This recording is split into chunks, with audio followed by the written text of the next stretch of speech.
Hello guys, मेरा नाम Prince Siddharth है और मैं मध्य प्रदेश से हूँ। और अभी फ़िलहाल माहौल चल रहा है और अभी कॉमेडी हुई, मुझे बहुत अच्छा लगा। और भैया कहाँ गए? भैया आपका लहजा बहुत पसंद आया मुझे। और मैं इस बात की तारीफ़ करूँगा और ज़्यादा समय ना लेते हुए मैं अपना कंटेंट चालू करता हूँ। तो आप ये बताएं कि आप महाभारत से रिलेटेड सुनेंगे, इतिहास, या फिर इश्क और आशिकी? महाभारत। चलिए शुरुआत करता हूँ मैं। बात आएगी सबसे पहले प्रेम की, तो आप सुनिएगा कि भगवान श्री कृष्ण का उद्धव द्वारा लिखा हुआ संदेश, जो मैंने खुद लिखा है, कि उसमें क्या लिखते हैं कि भगवान श्री कृष्ण का उद्धव द्वारा संदेश कि डूब चुका हूं प्रेम में तेरे, लगन लगी मेरी राधे से, और पत्र में तुमको छोड़ रहा हूं, कुछ पूरे कुछ आधे से। तुम पढ़ लेना जब समय मिले, कुछ व्याकुलता सी है मन में, मेरा प्रेम नहीं है क्षण भंगुर, ये कह देना तुम राधे से कि तुमने मन जीता, तन जीता और जीत लिया पूरा मुझको।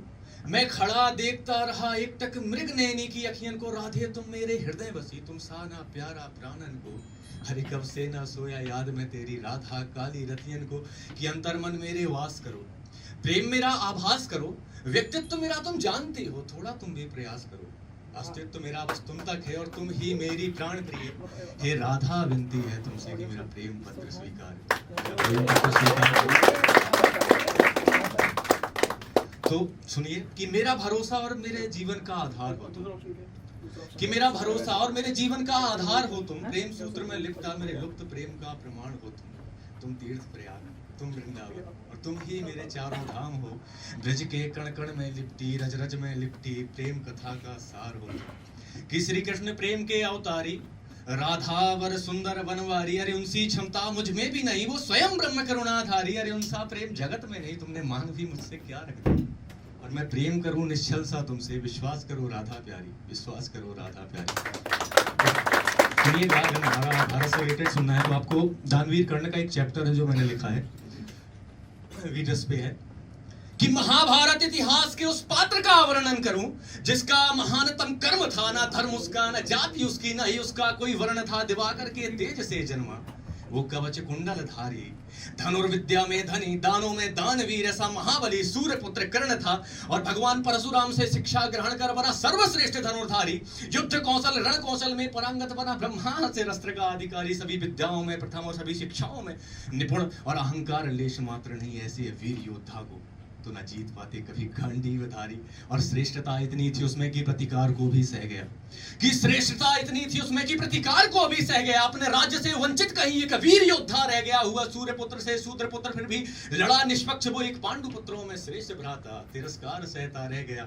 और भगवान श्री कृष्ण को सब ज्ञात था कि ये पुत्र मां कुंती का है, और माता भी सब कुछ जानती थी कि भ्राता पांडवों का है, पर विधि के खेल से लज्जित, प्रतिकारता का भय उन्हें। जिस पुत्र को बहाया गंगा नदी में, वही आज रक्त का प्यासा बना अपनों का है। और अपनों का छूटा साथ जब मित्र बन दुर्योधन खड़ा था, कि अपनों का छूटा साथ जब मित्र बन दुर्योधन खड़ा था, तिरस्कार के विस्को घटक संकल्प मन में कर चुका था कि तोड़ दूंगा सारे नाते पांडवों से आज मैं। और मैत्री दुर्योधन से स्वीकार कर वचनों से अपने बंध चुका था, और प्राणों की तनिक चिंता नहीं, दिया वचन टूटे ना कभी। और द्वार पर भिक्षुक जो आया खाली हाथ लौटे ना कभी, ऐसा महादानी था कर्ण कि परिपूर्ण हर वचन को करे अपने धर्म से, अपने कर्म से तनिक विचलित होता ना कभी। और सुनिएगा कि कर्ण सब कुछ जानता था कि उसकी मृत्यु है सुनिश्चित, कि कर्ण सब कुछ जानता था कि उसकी मृत्यु है सुनिश्चित। कवच कुंडल दान में देते हुए ना हुआ विचलित, मृत्यु को खुद उसने चुना था धर्म रक्षा के लिए।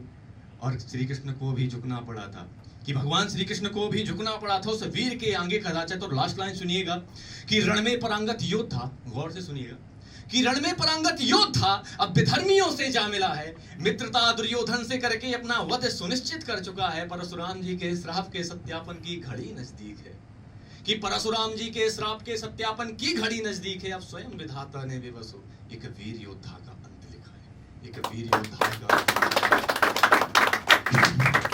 तो ये था जो मैंने कर्ण के ऊपर एक चैप्टर लिखा था। अगर समय हो तो आगे सुनिएगा। तो एक है कुरुक्षेत्र करके, तो भगवान श्री कृष्ण और अर्जुन के बीच का संवाद है, ठीक है, वो भी मैंने लिखा है एक चैप्टर, कि भगवान श्री कृष्ण अर्जुन से कहते हैं कि अहंकार को मैं तोड़ता हूं और जोड़ता हूं धर्म से, कि अहंकार को मैं तोड़ता हूं, जोड़ता हूं धर्म से। संभव यहां कुछ भी नहीं मिलेगा, केवल कर्म से। अरे तू सोचता बहुत है और बस यही कमी है तेरी। अब चल पड़ा है जीत को तो न जीतना धर्म से। कि शंखनाद सिंहनाद रणभेरी बाज रही, निकला है विजय पाने, मौत सर पे नाच रही। विकराल रूप काल का महाकाल सा आवरण करे और चुपके से युद्ध भूमि क्षेत्रफल को नाप रही। हे अर्जुन तू धर्म को बना के ढाल उतर जा, मस्तक पे तिलक करके शस्त्र लेके उतर जा रे। धर्म को ना झुकने दे, चाहे प्राणों की बलि चढ़े, ना धर्मियों के सामने स्वाभिमान लेके उतर जा। और आज अपने क्रोध को निकाल ज्वाला की तरह, कि आज अपने क्रोध को निकाल ज्वाला की तरह, जला के आग में तू राख कर दे इनको इस तरह कि फिर कभी जो नारी के ललकारे स्वाभिमान को तू चीर देगा छाती। ये बता दे इनको इस तरह कि तू चीर देगा छाती। ये बता दे इनको इस तरह। बड़ी विडंबना की बात है कि द्रोह घर में पल रहा, मैं देख पा रहा हूं इनके सर को तो कुचल रहा। और मोह माया त्याग के विजय तू ही दिलाएगा, क्योंकि हाथ में है शस्त्र और तू धर्म लेके चल रहा। और हे अर्जुन की युद्ध के लिए ना हाथी घोड़ा सेना चाहिए। भगवान श्री कृष्ण कहते हैं कि युद्ध के लिए ना हाथी घोड़ा सेना चाहिए, और अंतर में धक धकाती आग होनी चाहिए, और अंत का ना सोच के जो उतर जाए युद्ध में। साहस और धैर्य भी पर्याप्त होना चाहिए।